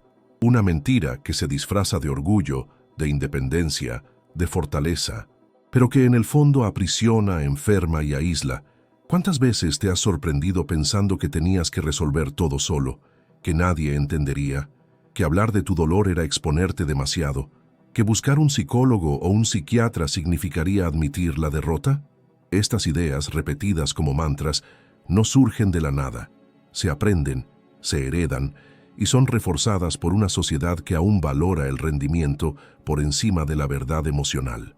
Pero aquí tienes una realidad que puede cambiar tu vida. Pedir ayuda no es debilidad, es uno de los actos de coraje más grandes que existen. Admitir que no estás bien, que algo dentro de ti necesita cuidado, es profundamente desafiante. Requiere humildad, sí, pero más aún requiere humanidad. Significa atravesar el miedo al juicio, el temor a las etiquetas, el peso del estigma. Aún hay quien piensa que la terapia es cosa de débiles, que la medicación es una muleta, que en los tiempos de mi abuela no existía esto. Pero lo que quizá no sepan es que esas ideas son parte del problema. Son justamente esas creencias las que hacen que tantas personas sufran en silencio, que se callen, que se rindan, que intenten aguantar todo solas, hasta que ya no puedan más.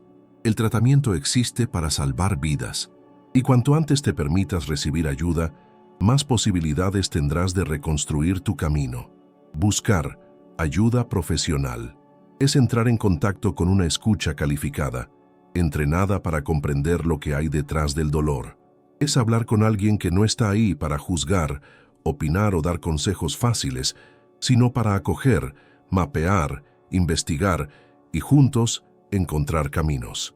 La psicoterapia es un espacio de reconstrucción, un espacio donde puedes decir lo que nunca le has dicho a nadie, donde puedes ser quien eres, sin máscaras, sin presión.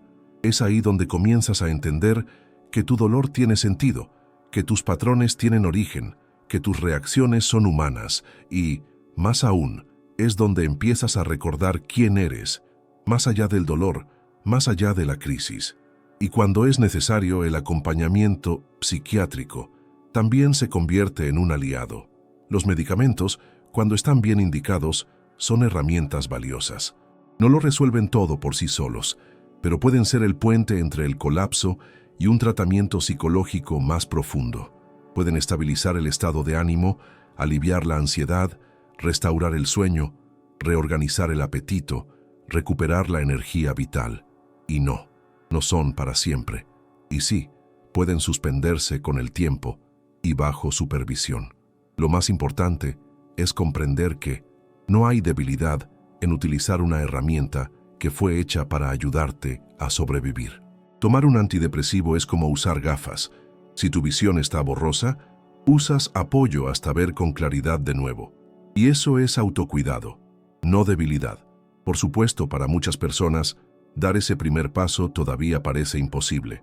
A veces por falta de recursos, a veces por miedo, a veces por experiencias pasadas frustrantes. Pero la verdad es que existen caminos. Hoy en día hay atención psicológica gratuita en universidades, en centros de salud, en ONGs. Hay plataformas online, grupos de apoyo, redes sociales que conectan personas con los mismos desafíos. No es fácil, pero es posible. Y cada intento es válido, porque encontrar al terapeuta adecuado es como encontrar un hogar dentro de ti, alguien que acoge el desorden sin prisa por arreglarlo, alguien que camina contigo al ritmo que sea posible. Pedir ayuda también es reconocer tu propio valor, es decir, con acciones. Merezco vivir mejor, merezco entender mi historia, merezco apoyo. Y eso, para quien ha pasado la vida sintiéndose invisible, culpable o insuficiente, es revolucionario, es liberador. Es el primer paso de un camino que no promete soluciones instantáneas, pero sí promete verdad. Y la verdad cura, porque cuando te permites ser cuidado, empiezas a descubrir que dentro de ti hay mucho más que dolor. Hay fuerza, hay inteligencia emocional, hay capacidad de amar, de empezar de nuevo, de reconstruir. No tienes que esperar a tocar fondo. No tienes que llegar al agotamiento total. No tienes que estar muy mal para buscar tratamiento. Puedes y debes pedir ayuda mientras aún puedes. Y si hoy estás en ese punto de duda, en ese momento en que algo dentro de ti dice, no puedo seguir así, escucha esa voz. Es tu instinto de vida pidiendo espacio. Es tu conciencia susurrando que aún hay tiempo. Y lo hay. Siempre lo hay. El tratamiento no es el final del camino, es el inicio de una nueva travesía. Un camino más ligero, más consciente, más libre. Y por más aterrador que parezca ese primer paso, es el más importante, porque le dice al mundo y a ti mismo que tu vida vale, que tu dolor importa y que estás listo, incluso con miedo, para empezar a reconstruirte. Imagina que fuera posible enseñar a tu propio cerebro a ver el mundo de otra manera. Imagina que existiera una forma de detener ese torbellino de pensamientos negativos, paralizantes y autodestructivos que giran en círculos dentro de tu mente todos los días. Imagina que pudieras, poco a poco, aprender a reaccionar de forma distinta ante los mismos desencadenantes que siempre te han derrumbado, pues esa posibilidad existe, y su nombre es terapia cognitivo-conductual, o simplemente TCC, una de las aproximaciones terapéuticas más eficaces y transformadoras para tratar la depresión, la ansiedad y muchos otros trastornos emocionales. Y no es solo una charla, es una herramienta de reprogramación profunda de la mente, basada en la ciencia, la empatía y la práctica. La TCC parte de una premisa simple pero poderosa. Nuestros pensamientos afectan nuestras emociones y comportamientos. Es decir, la forma en que interpretamos los hechos de la vida impacta directamente en cómo nos sentimos y actuamos. Dos personas pueden pasar por la misma situación, por ejemplo, no ser llamadas a una entrevista de trabajo y reaccionar de maneras completamente distintas. Una puede pensar, seguro eligieron a alguien con más experiencia, está bien, seguiré intentándolo. La otra puede pensar, claro, nunca soy suficiente, nadie me dará una oportunidad, soy un fracaso. Esta segunda forma de pensar es lo que la TCC llama un pensamiento disfuncional, un patrón mental distorsionado, generalmente automático, que genera sufrimiento innecesario. Estos pensamientos disfuncionales no surgen de la nada, están enraizados en creencias nucleares negativas, ideas profundas que cargamos sobre nosotros mismos, sobre los demás y sobre el mundo. Creencias como no valgo nada, me van a abandonar, el mundo es peligroso, a nadie le importo. La TCC nos ayuda a identificar estas creencias, comprender de dónde vienen, cómo se formaron y, lo más importante, cómo desconstruirlas. El proceso no es rápido, pero sí profundamente liberador, porque cuando cambias la forma en que piensas, también cambias la forma en que sientes y actúas. Lo que antes parecía el fin del mundo se vuelve un obstáculo temporal. Lo que antes se veía como un fracaso total, ahora se interpreta como una experiencia, un intento, un aprendizaje. En la práctica, el trabajo terapéutico con TCC es activo. No solo vas a hablar y ser escuchado, vas a aprender técnicas, hacer ejercicios, registrar pensamientos, observar patrones y practicar nuevas maneras de responder a los desafíos de la vida. Un ejemplo muy común es el registro de pensamientos automáticos, donde anotas una situación difícil, los pensamientos que surgieron, las emociones sentidas y luego analizas la veracidad de esos pensamientos mediante preguntas guiadas.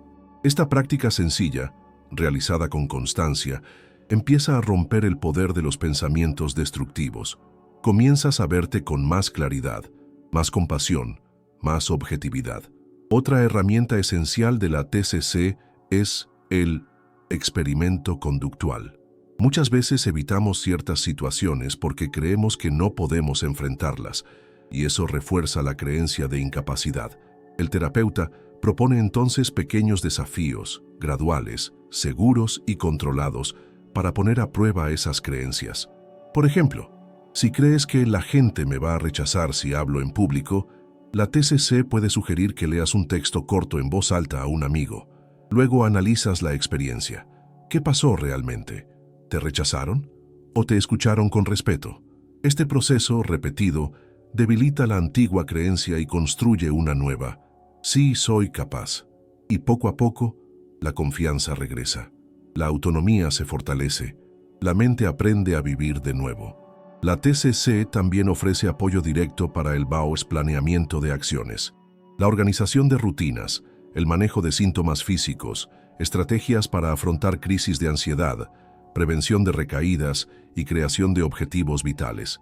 Todo esto se hace de forma colaborativa, con el terapeuta como compañero, no como autoridad. Tú eres el protagonista de tu sanación. El terapeuta es el guía que camina a tu lado, con herramientas en la mano y escucha en el corazón. Y tal vez lo más hermoso de la terapia cognitivo-conductual es darte cuenta con el tiempo de que puedes construir nuevas conexiones en tu cerebro. No es una metáfora. La neurociencia ha demostrado que el cerebro tiene plasticidad, es decir, puede moldearse, entrenarse y reestructurarse. Con esfuerzo y repetición se forman nuevos circuitos. Y aquello que parecía imposible, pensar con más suavidad, sentir menos culpa, tener más claridad, reaccionar con más equilibrio, empieza a volverse natural. El dolor no desaparece de un día para otro, pero empieza a ocupar menos espacio, y en su lugar surgen nuevas posibilidades. No eres rehén de tu mente, puedes entrenarla, reprogramarla, liberarla. La TCC no ofrece magia, ofrece método, ofrece claridad, ofrece resultados y, sobre todo, ofrece esperanza. No una esperanza vaga y romántica, sino una esperanza concreta. Saber que hay un camino y que ya lo estás recorriendo, ahora mismo, con cada pensamiento que comienzas a cuestionar, con cada nuevo paso que te permites dar, con cada sesión en la que eliges con valentía enfrentar lo que te duele, porque al final tu cerebro no quiere castigarte, quiere protegerte. Solo necesita, como todo sistema, aprender a hacerlo del modo correcto. Y tú puedes. Tú eres capaz. Tú lo estás logrando. Pocas cosas generan tanto miedo, duda y prejuicio como la idea de usar tu medicación para tratar la depresión. Tal vez ya hayas escuchado frases como «los medicamentos son para locos», «te vas a volver dependiente», «eso es para quien no tiene fuerza de voluntad», o incluso «con el tiempo te mejoras solo». Estas frases, lamentablemente, son ecos de un estigma antiguo y peligroso que impide que miles de personas reciban el tratamiento adecuado. Y lo más grave es que sin el tratamiento correcto, la depresión puede empeorar y en algunos casos puede ser fatal. Por eso es necesario decirlo con toda claridad y firmeza. Los medicamentos salvan vidas. Y cuando son bien recetados y acompañados por un profesional responsable, pueden ser el apoyo más importante durante una crisis. La medicación para la depresión, especialmente los antidepresivos, actúa directamente sobre los neurotransmisores cerebrales, como la serotonina, la dopamina y la noradrenalina, sustancias responsables de regular el estado de ánimo, el sueño, el apetito, la concentración y la energía vital. En la depresión, estos neurotransmisores están en desequilibrio, y ese desequilibrio no es señal de debilidad, es señal de que tu cuerpo está sufriendo. Es una condición biológica, y como toda condición biológica, puede y debe tratarse con los recursos disponibles. Los antidepresivos no generan adicción, como muchos creen. No causan dependencia química, como lo hacen las drogas recreativas o los ansiolíticos mal utilizados. Actúan de forma progresiva, regulando las funciones cerebrales, y pueden suspenderse de manera segura bajo supervisión médica una vez que se recupere la estabilidad emocional. Es importante entender que los medicamentos no son una solución mágica. No curan la depresión por sí solos, no sustituyen la terapia ni los cuidados con el estilo de vida, pero ofrecen algo fundamental: estabilidad. Cuando el dolor es tan intenso que no puedes pensar con claridad, cuando el cuerpo está tan agotado que apenas puede reaccionar, cuando los pensamientos son demasiado oscuros como para permitir cualquier iniciativa, el medicamento actúa como un apoyo químico que devuelve el mínimo necesario para que la persona pueda comenzar el tratamiento. Es como un andador para quien se ha roto las piernas. No lo usarás para siempre, pero sin él tal vez ni siquiera puedas levantarte para empezar la rehabilitación. Y sí, todos los medicamentos tienen efectos secundarios potenciales. Es verdad, puede haber náuseas en las primeras semanas, alteraciones en el sueño, en la libido, dolor de cabeza o un periodo de adaptación incómodo. Pero estos efectos, en la mayoría de los casos, son temporales y desaparecen en las primeras semanas. E incluso cuando persisten, pueden ajustarse cambiando la dosis o el medicamento, siempre con el acompañamiento del psiquiatra. Cada organismo responde de forma distinta. Por eso, es fundamental contar con un profesional de confianza, con quien puedas dialogar abiertamente, sin miedo ni vergüenza. El papel del psiquiatra no es solo recetar, es acompañar tu evolución, evaluar tu respuesta y construir contigo el mejor plan de cuidado posible. Otro mito común es que al tomar medicación, la persona dejará de ser ella misma, como si estuviera dopada, anestesiada o despersonalizada. Eso no es cierto. Cuando la medicación está bien ajustada, no te quita tu personalidad. Al contrario, te devuelve a quien eras antes de que el dolor tomara el control. Te permite volver a sentir placer, tener claridad, experimentar el mundo con más ligereza. Y eso, por sí solo, ya es un nuevo comienzo. Porque la depresión roba la identidad. Y recuperar el equilibrio químico del cerebro es una forma de rescatar tu esencia. También es importante recordar que, en muchos casos, la medicación es temporal. Puede usarse durante algunos meses, 1 o 2 años, hasta que la persona esté más fortalecida emocional y psicológicamente. En otros casos, especialmente cuando hay depresiones recurrentes, puede ser utilizada a largo plazo, y está bien. Así como hay personas que toman insulina para vivir bien con diabetes, hay quienes necesitan antidepresivos durante más tiempo para mantener el equilibrio emocional. Lo que importa no es cuánto tiempo dure, sino cómo está tu calidad de vida hoy. Puedes levantarte de la cama, salir de casa, volver a disfrutar de pequeños placeres, volver a planear el futuro. Esas son las señales que realmente importan. Buscar medicación es un acto de valentía. Es admitir que mereces vivir mejor, que no necesitas seguir luchando solo, que tu dolor es real y que estás dispuesto a enfrentarlo con todos los recursos posibles. Y más aún, es entender que cuidar de la mente es tan importante como cuidar del cuerpo. Si tomas antibióticos para una infección, ¿por qué dudarías en tomar un antidepresivo para un colapso químico en el cerebro? El sufrimiento emocional no es menor. Es invisible, sí, pero tan real como cualquier dolor físico. Por lo tanto, si estás considerando iniciar una medicación, o si ya has comenzado y sientes miedo, inseguridad o culpa, respira. Mira con cariño este paso. Habla con tu médico. Haz preguntas. Infórmate con criterio. Y sobre todo, permítete recibir ayuda. Porque a veces, lo único que nos falta para comenzar a sanar es darnos a nosotros mismos el permiso de ser cuidados. Y eso, cuando ocurre, puede cambiarlo todo. Hay algo profundamente sanador en escuchar la historia de alguien que ha pasado por lo mismo que tú estás viviendo ahora y logró salir del otro lado.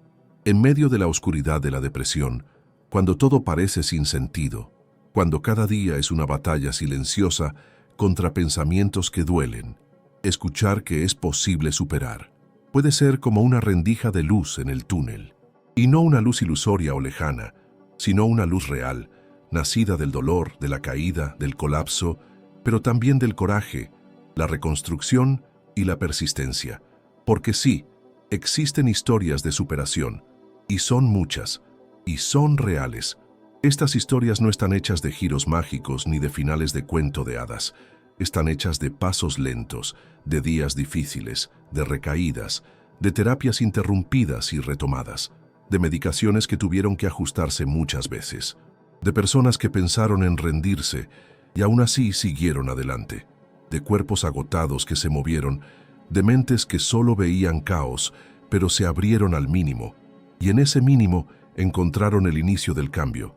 Historias de personas comunes, como tú, que un día no podían levantarse de la cama, que lloraban sin saber por qué, que sentían vergüenza de estar vivos, que pensaban que nunca volverían a sentir placer, deseo, sentido, y que hoy, con altibajos, reconstruyeron sus vidas. Una de esas personas es Camila, de 29 años, que enfrentó una depresión profunda tras una relación abusiva y años de autocensura.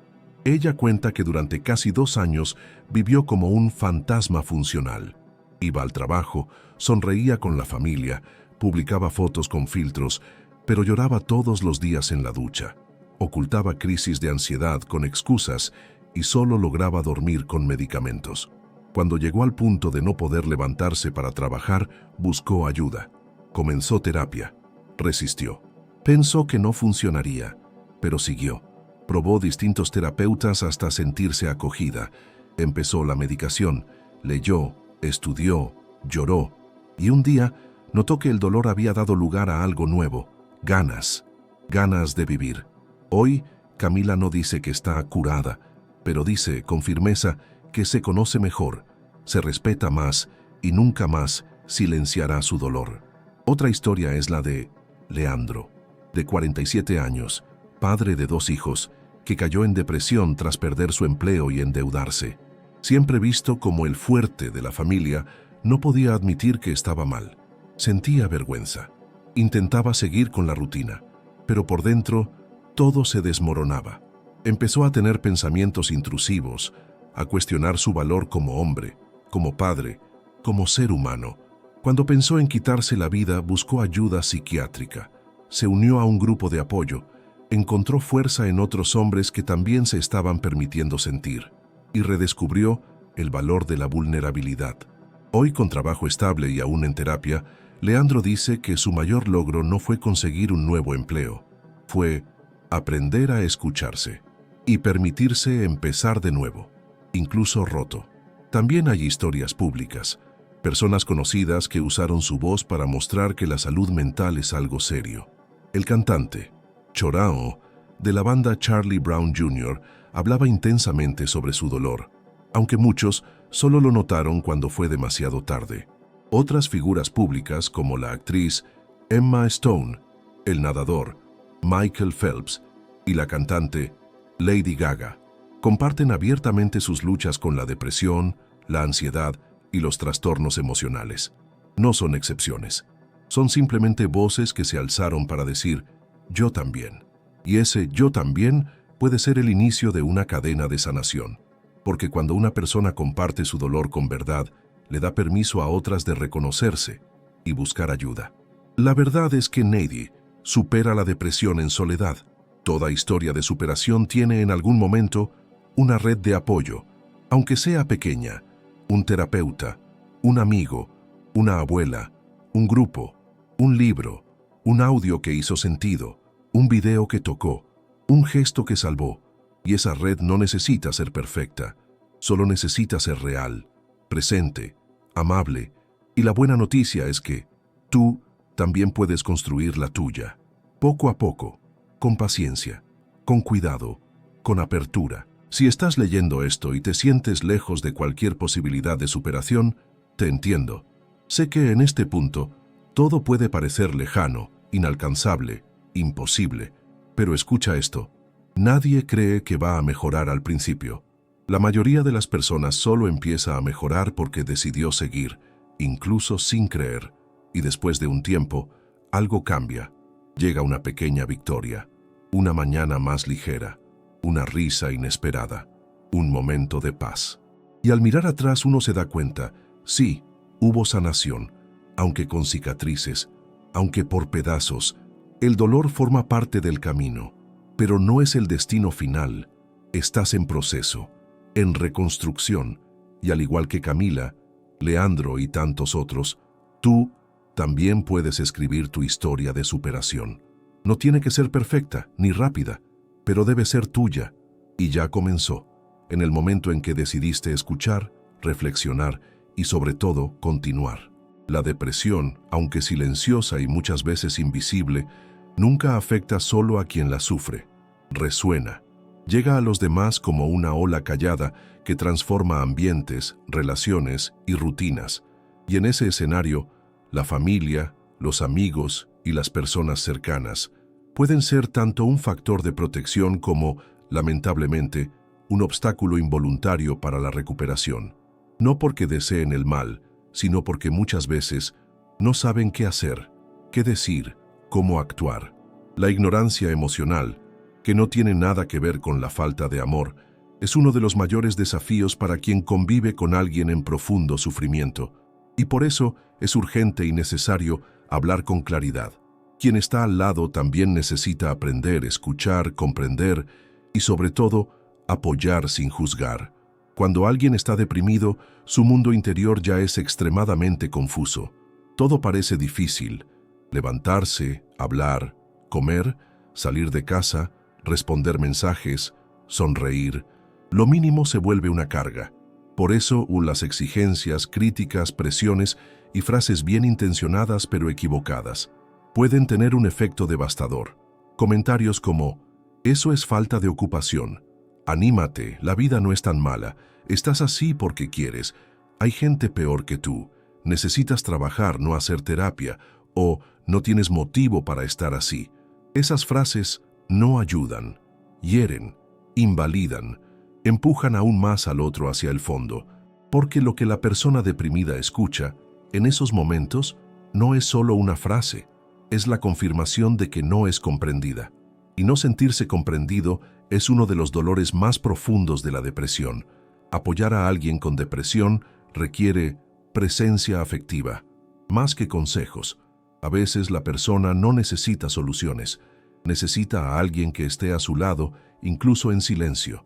Alguien que diga, estoy aquí, incluso cuando no hay conversación. Alguien que acepte que no está bien, sin intentar arreglarla todo el tiempo.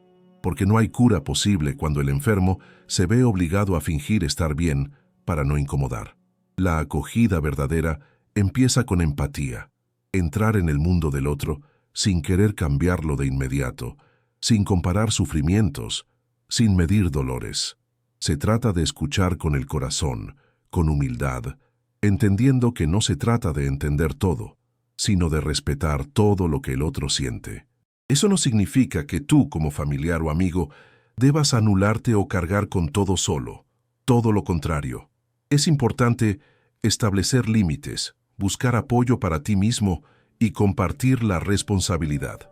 Ayudar a alguien con depresión no es ser un héroe, es ser humano, es estar presente con compasión, pero también con lucidez. Y eso implica alentar, con amabilidad, que la persona busque ayuda profesional, involucrar a otros familiares si es necesario, buscar orientación en grupos de apoyo y comprender que tú puedes ser un apoyo, pero no eres la cura. Quien se responsabiliza por completo de la mejora del otro, tarde o temprano, se frustra, se culpa, se agota, y ese agotamiento puede romper vínculos valiosos. Otro punto fundamental es respetar el tiempo de la persona. La depresión no tiene un cronómetro definido. Algunos días serán mejores, otros peores. A veces habrá progreso, luego retroceso. Eso es normal. Eso forma parte del proceso. El papel de la red de apoyo es no abandonar cuando la mejora no es lineal.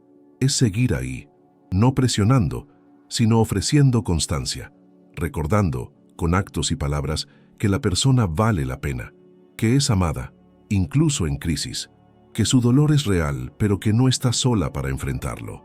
Pequeños gestos, preparar una comida, ayudar con tareas, enviar un mensaje sincero, pueden ser profundamente transformadores. Tal vez la persona deprimida no pueda mostrar gratitud de inmediato. Tal vez ni siquiera pueda reaccionar, pero lo siente, lo registra, y algún día lo recordará. También es esencial combatir el estigma dentro de la familia. Muchas veces, el mayor obstáculo para que alguien busque tratamiento está dentro del hogar. Padres que niegan el sufrimiento de sus hijos, parejas que ridiculizan el uso de medicamentos, hermanos que prefieren callar antes que conversar. Todo eso necesita cambiar, y esa transformación empieza con conversaciones sinceras, con educación emocional, con apertura para revisar creencias pasadas de moda. La depresión no es flojera, no es debilidad, no es falta de carácter, es una enfermedad. Y como toda enfermedad, requiere cuidado, atención y respeto. La familia que comprende eso no solo brinda apoyo, brinda la base para la reconstrucción. Si estás al lado de alguien que está en depresión, recuerda, tu presencia es más poderosa de lo que imaginas.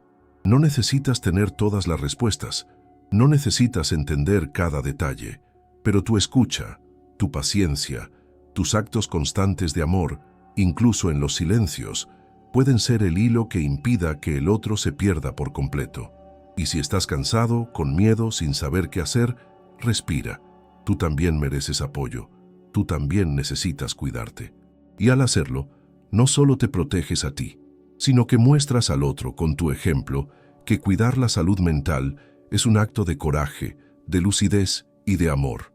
En medio de la inmovilidad emocional de la depresión, donde cada gesto parece demasiado pesado, cada plan demasiado lejano y cada mañana nace con un cansancio inexplicable, la idea de actuar parece imposible. Pero es precisamente en ese escenario de parálisis donde uno de los remedios más silenciosos y eficaces puede empezar a actuar: el poder de los pequeños pasos. Sí, pequeños, casi invisibles desde fuera, pero que por dentro comienzan a reactivar algo esencial: tu capacidad de elegir, de reaccionar, de moverte. Porque la sanación de la depresión no comienza con grandes giros, comienza con el coraje de hacer lo mínimo posible, todos los días, incluso sin ganas, incluso sin fuerzas. Porque es en ese mínimo posible donde la vida lentamente empieza a querer regresar. Cuando estamos deprimidos, la rutina pierde sentido. Las horas se confunden, los días se arrastran y se instala la sensación de que el tiempo se ha detenido. La cama se convierte en refugio y prisión. La comida o se evita o se consume compulsivamente. El baño se pospone. Los mensajes no se responden. El cuerpo se va cerrando, como si intentara desaparecer. Y eso es comprensible. Es parte del estado de colapso que provoca la depresión.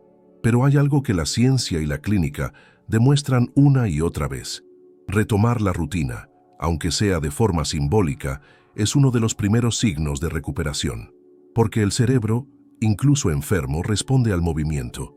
Es plástico, se adapta y necesita repetición para formar nuevas conexiones. Repetición gentil, constante, viable. No se trata de seguir una agenda repleta, ni de forzar la productividad. Se trata de elegir cada día una o dos acciones pequeñas que aporten estructura: despertar a la misma hora, aunque cueste; levantarse y abrir la ventana, aunque no haya ganas; bañarse; comer algo nutritivo; escribir 3 frases en un cuaderno; caminar 5 minutos; tender la cama; llamar a alguien de confianza; meditar 2 minutos. No importa el tamaño del gesto, lo que importa es que sea realizable y, una vez hecho, que sea reconocido. Porque la mente deprimida tiende a ignorar los logros, a desvalorizar cualquier avance. Por eso es esencial crear el hábito de notar: hoy logré hacer esto, y eso importa. Esos gestos, repetidos con regularidad, comienzan a reorganizar la percepción interna de uno mismo. La persona deja de verse solo como alguien sin control y empieza a percibir que, a pesar del dolor, todavía hay una parte suya que elige, que actúa, que decide, y esa parte necesita ser alimentada. La disciplina de la rutina no es rigidez, es cuidado. Es una forma de decirse a uno mismo: mi sufrimiento es real, pero yo aún existo, y mientras exista puedo moverme, puedo tratarme con respeto. Otro factor crucial es el movimiento físico. La ciencia ha demostrado en múltiples ocasiones que la práctica regular de actividad física, incluso ligera, tiene un efecto directo sobre el estado de ánimo, el sueño, la energía y los niveles de neurotransmisores como la serotonina y la dopamina. No se trata de convertirse en atleta, se trata de mover el cuerpo, caminar por la cuadra, estirarse, subir y bajar escaleras, bailar una canción en casa. Mover el cuerpo es una forma de decirle al cerebro que la parálisis está siendo desafiada. Y ese desafío, aunque mínimo, es poderoso, porque en la depresión cada movimiento es una declaración silenciosa de resistencia. La alimentación, igualmente, debe ser tratada con cariño. Comer alimentos ricos en nutrientes, evitar el exceso de azúcar, alcohol y procesados, beber agua, todo eso parece básico, pero tiene un impacto real sobre el estado de ánimo y el funcionamiento mental. El cerebro necesita combustible limpio, necesita nutrientes, Y en la depresión, cuidar la alimentación es una forma de decirse, merezco nutrirme. Pero quizás el punto más importante de esta conversación sea este. No necesitas estar motivado para actuar. De hecho, la motivación viene después de la acción, no antes. Esperar a sentirse bien para hacer algo es el camino más común para seguir estancado. Es el ciclo de, cuando me mejore, volveré a cuidarme. Pero es el cuidado lo que trae la mejora. Es el movimiento lo que reaviva la energía. Por eso, actúa incluso sin ganas. Actúa con amor, con compasión, con paciencia. Cada pequeño paso es una semilla, y con el tiempo, esas semillas brotan. Si hoy solo puedes hacer una cosa, una sola, elige algo que alinee cuerpo, mente y presencia. Algo que, aunque pequeño, te diga, me importo. Y mañana hazlo de nuevo. Y pasado mañana, repítelo. No te preocupes por la velocidad. No te compares con nadie, solo sigue. Un pequeño paso cada día puede no parecer nada ahora, pero cuando mires hacia atrás, verás que ese paso te sacó del lugar. Y eso, querido, querida, lo es todo. En momentos de dolor profundo, cuando el suelo parece desaparecer y el horizonte se disuelve en niebla, surge una pregunta silenciosa, a veces susurrada en la oscuridad, a veces gritada entre lágrimas ahogadas. ¿Por qué? ¿Por qué me está pasando esto a mí? ¿Cuál es el sentido de seguir? ¿Hacia dónde voy? Y estas preguntas no son solo intelectuales, son existenciales. Brotan de un lugar dentro de nosotros que anhela más que respuestas racionales. Anhela significado. Y es en este punto del camino contra la depresión donde muchas personas comienzan o retoman una búsqueda silenciosa e íntima por algo mayor. No necesariamente por una religión, sino por espiritualidad, esa dimensión humana que nos conecta con lo invisible, con lo trascendente, con lo que va más allá de la materia y la lógica inmediata. Y esta búsqueda, cuando es respetada y acogida, puede ser un hilo poderoso de reconexión con la vida. La espiritualidad no necesita dogmas, no requiere templos, no exige nombres específicos, se manifiesta en preguntas, en intuiciones, en momentos de profundo silencio. Está en el amanecer visto desde la ventana, en el viento que acaricia el rostro, en la lágrima que cae al escuchar una canción que habla directamente al alma. Está en un abrazo sincero, en el encuentro con la naturaleza, en palabras que surgen de la nada y consuelan. Está en la oración, en el mantra, en la meditación, en la contemplación, en cualquier gesto que brinde la sensación de que no estás solo, de que por más oscura que sea la carretera, hay algo, dentro o fuera de ti, que sostiene la travesía. Para muchas personas, reencontrarse con la espiritualidad durante la depresión es como redescubrir un idioma olvidado, un idioma que habla de pertenencia, de conexión, de sentido. Y eso no significa negar el dolor. Al contrario, significa acoger el dolor dentro de una perspectiva más amplia, donde deja de ser solo sufrimiento y empieza a ser también parte de una transformación. No se trata de romantizar la depresión, sino de reconocerla como un llamado del alma para mirar aquello que fue olvidado, negado o abandonado. El vacío que trae la depresión muchas veces no es solo ausencia de alegría, es ausencia de sentido. Y la espiritualidad, cuando se vive con autenticidad, es una de las formas más profundas de reencontrar ese sentido. Algunos encuentran ese sentido en creencias religiosas tradicionales. Otros lo hallan en filosofías espirituales, en prácticas de mindfulness, en rituales simples, en momentos de gratitud, en reflexiones sobre el propósito. Hay quienes descubren que su espiritualidad es servir a los demás, ayudar a quien sufre, estar presente para quien lo necesita. Otros la encuentran en las artes, en la danza, en la música, en la lectura. Lo importante no es el camino, es el vínculo con algo más grande que el dolor. Es recordar que la vida no es solo lo que duele, también es lo que nos trasciende, lo que nos conecta, lo que nos mueve. Y a veces todo lo que necesitamos es un motivo para dar el siguiente paso. Ese motivo, muchas veces, nace de la espiritualidad. La ciencia, cada vez más, reconoce el valor de la espiritualidad en la salud mental. Diversos estudios muestran que las personas que cultivan prácticas espirituales, aunque sean simples, presentan mayor resiliencia emocional, menor riesgo de recaídas depresivas, mejor calidad de vida, porque la espiritualidad no es huida, es ancla, es raíz, es dirección, y para quien está perdido dentro de sí, esa dirección puede ser la diferencia entre sobrevivir y renacer. Por eso, durante el proceso terapéutico, muchos profesionales alientan al paciente a reconectarse con sus valores más profundos, con sus preguntas más sinceras, con su fe, sea cual sea. Si has perdido la fe, está bien. Nadie te pide que la recuperes de inmediato, pero tal vez, solo tal vez, puedas permitirte un espacio de escucha, de silencio, de contemplación. Pregúntate, ¿qué me da sentido? ¿Qué aún me conmueve? ¿Qué me hace sentir parte? Estas preguntas son llaves. No necesitan respuesta inmediata, pero necesitan ser formuladas, porque son ellas las que abren puertas internas que la depresión cerró. Puertas que conducen a un lugar donde, a pesar de todo, aún hay belleza, aún hay conexión, aún hay una razón, aunque pequeña, para continuar. Reconectarse con la vida no es volver a ser quien eras, es convertirse en alguien nuevo, alguien que conoce el dolor, pero también conoce lo que existe más allá de él. Es reconstruir un vínculo con la existencia, donde no eres solo espectador de tu sufrimiento, sino protagonista de tu sanación. Es darse cuenta de que, incluso en las noches más oscuras, las estrellas siguen brillando, y que incluso el cielo nublado esconde un sol detrás de las nubes. No necesitas tener todas las respuestas ahora, solo necesitas tomar una decisión, la de seguir buscando, porque mientras haya búsqueda, hay vida, y donde hay vida, aún hay posibilidad de milagro.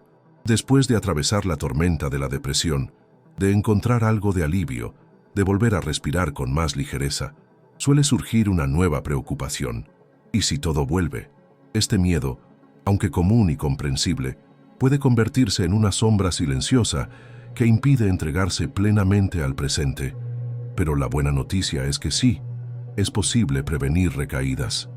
Es posible fortalecerse, conocer mejor las propias señales de alerta, desarrollar estrategias prácticas de cuidado y, sobre todo, construir una nueva forma de vivir, más consciente, más amable, más preparada para afrontar los altibajos de la vida.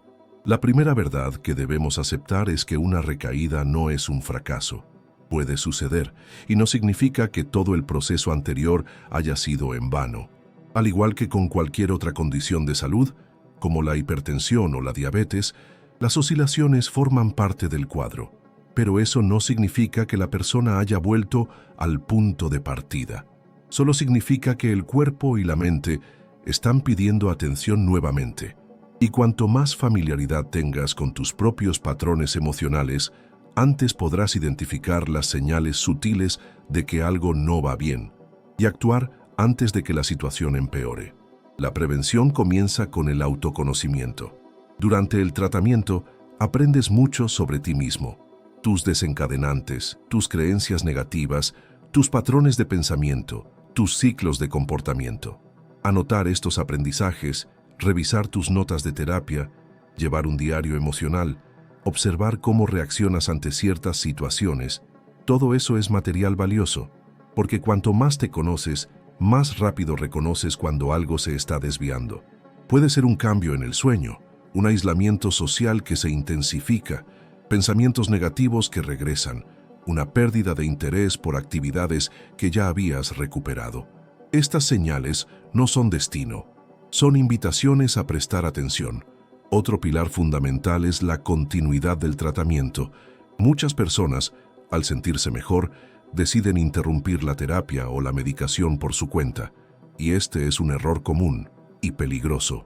La decisión de pausar o finalizar el tratamiento debe tomarse junto con el profesional de salud, basándose en criterios claros y en una transición cuidadosa. En muchos casos, mantener una psicoterapia de seguimiento, incluso con sesiones más espaciadas, es una forma inteligente de mantener el contacto con tus propios procesos y conservar la estabilidad lograda. Lo mismo ocurre con la medicación. Interrumpirla bruscamente puede causar efectos adversos y favorecer una recaída. Crear una rutina de autocuidado estructurada también es esencial. No se trata de una agenda rígida ni de una lista interminable de tareas. Se trata de establecer hábitos simples y sostenibles que funcionen para ti. Dormir bien, alimentarte conscientemente, mover el cuerpo con regularidad, reservar momentos de silencio e introspección, tener espacios de ocio, mantener relaciones saludables. Todo eso funciona como una red de protección emocional. Y cuanto mejor cuidas lo básico, más fuerte te vuelves para enfrentar lo inesperado. Otro elemento poderoso en la prevención es la red de apoyo. No te aísles. Cultiva vínculos verdaderos. Mantén cerca a personas con las que puedas ser honesto, que respeten tus límites, que no juzguen tus recaídas, que sepan escuchar. Compartir es un antídoto contra el aislamiento y también contra la negación. Cuando te abres con alguien de confianza y dices «no estoy bien», ese acto por sí solo ya impide que el dolor crezca en silencio, ya sea con amigos, familiares, grupos terapéuticos o comunidades en línea. Vivir en conexión es parte de la cura. Y por último, cultiva un proyecto de vida, algo que te empuje hacia adelante. Puede ser pequeño, simbólico, personal, un curso, un pasatiempo, un voluntariado, un sueño antiguo que quieras retomar, algo que te conecte con el mundo y te recuerde que estás aquí por una razón, porque el mayor antídoto contra la recaída no es la ausencia de tristeza, es la presencia de sentido. Cuando tienes algo que te mueve, algo que te llama, incluso los días difíciles tienen un porqué. Incluso el sufrimiento encuentra su lugar dentro de una historia más grande. No necesitas vivir con miedo a caer, necesitas aprender a construir un suelo interno más firme. Y ese suelo no se construye de la noche a la mañana, se construye con elecciones, con actos pequeños y consistentes, con autocuidado diario, con escucha activa, con apoyo genuino y, por encima de todo, con amor. Amor por ti mismo, incluso en los momentos en que parece imposible sentirlo. Porque si hay algo que enseña la depresión, es que la vida no necesita ser sostenida por la perfección, sino por la presencia. Y tú estás aquí, ahora, escuchando, reflexionando, fortaleciéndote. Y eso, por sí solo, ya es un hito de transformación. Después de todo lo que has vivido, después de atravesar capas y capas de sufrimiento, de silencio, de miedo y de duda, tal vez exista dentro de ti una pregunta que aún no ha sido expresada. Y ahora, ¿quién soy? Cuando el dolor se instala por tanto tiempo, empieza a aparecer una identidad. Comienzas a creer que tú eres el problema, que tú eres el fracaso, que tú eres el error. La depresión, con su peso invisible, es experta no solo en robar la alegría, sino también el sentido de ser. Pero aquí, ahora, en este punto de nuestro camino, es necesario afirmar, con firmeza, con cariño, con verdad, tú no eres tu dolor. Eres mucho más que aquello que te hizo daño. Eres mucho más que el diagnóstico que recibiste. Eres mucho más que los pensamientos que te atormentan. Y quizás ha llegado el momento de comenzar a recordar o descubrir quién eres realmente. El dolor no define, solo revela. Revela heridas, sí, pero también potenciales ocultos, fuerzas dormidas, partes de ti que aún no han sido vistas. Cuando atraviesas una depresión profunda, conoces el reverso de la vida. Y eso, aunque terrible, también puede ser una puerta a la transformación. No de esas rápidas o mágicas, sino de un renacimiento silencioso, donde poco a poco comienzas a reconstruirte desde dentro, con más verdad, con más presencia, con más profundidad. Porque cuando tocas fondo y aún así eliges continuar, comienzas a desarrollar algo que ninguna teoría enseña: resiliencia emocional arraigada en la experiencia. Pero para que ese renacimiento ocurra, es necesario soltar el viejo pacto con la autocrítica, ese acuerdo inconsciente de que solo vales si eres productivo, fuerte, útil, sonriente. Es necesario comenzar a practicar lo que quizás parezca imposible: autocompasión. Tratarte a ti mismo como tratarías a alguien que amas profundamente. Reconocer tus límites sin castigarte por ellos. honrar tu dolor sin convertirlo en castigo, dejar de exigir perfección a alguien que está en proceso de sanación. Porque si hay algo que necesitas ahora no es exigencia, es cuidado. Y el cuidado empieza por la mirada que diriges hacia ti mismo, el tono de voz con el que te hablas, las historias que repites sobre quién eres. Todo eso moldea poco a poco la identidad que llevas al mundo. La identidad no es una etiqueta fija, es una construcción viva, y tú tienes el derecho y el poder de reconstruirla. Puedes empezar diciendo: no soy el trauma que viví, no soy el error que cometí, no soy el diagnóstico que recibí. Soy alguien en proceso, soy alguien que siente profundamente, soy alguien que continúa a pesar de todo. Estas afirmaciones no son lemas vacíos, son declaraciones internas de que te estás separando del dolor, no para negarlo, sino para que no te defina por completo. El dolor puede haber sido el capítulo más largo de tu historia hasta ahora, pero no tiene por qué ser el final. Y cuando esa separación comienza, algo muy especial ocurre: el renacimiento. No es el regreso a una versión antigua de ti, sino el surgimiento de una nueva, más atenta, más cuidadosa, más consciente. Comienzas a notar que puedes disfrutar de cosas que habías olvidado, que puedes volver a sentir placer con una canción, un aroma, una caminata, que puedes volver a confiar poco a poco en personas y en ideas, que puedes crear nuevos vínculos, nuevas historias, nuevos significados.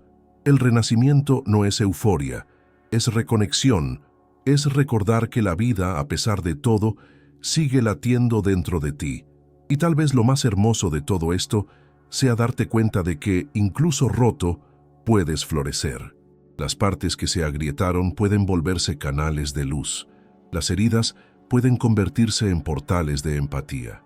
Tu dolor, algún día, puede ser lo que te permita acoger el dolor de otros con más humanidad.